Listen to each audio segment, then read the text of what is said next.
Bhojpuri industry में एक बार फिर इतिहास रच दिया है पावर स्टार पवन सिंह ने। भोजपुरी म्यूजिक इंडस्ट्री में जहां हर दिन नए गाने रिलीज होते हैं, वहीं कुछ गाने ऐसे होते हैं जो इतिहास बना देते हैं।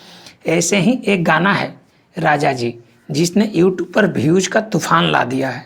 इस गाने में पावर स्टार पवन सिंह की दमदार आवाज़, शानदार म्यूजिक और ज़बरदस्त स्क्रीन प्रेजेंस फैंस का दिल जीत लिया है। यही वजह है कि गाना लगातार वायरल होता रहा है।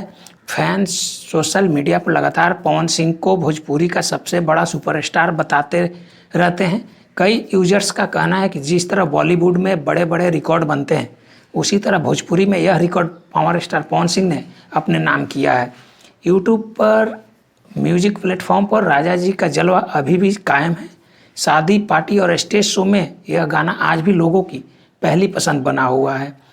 भोजपुरी इंडस्ट्री के जानकारों का मानना है कि इतने बड़े व्यूज तक पहुंचना किसी भोजपुरी गाने के लिए बहुत बड़ी उपलब्धि है और यह दिखाता है कि पवन सिंह की फैन फॉलोइंग कितनी ज़बरदस्त है।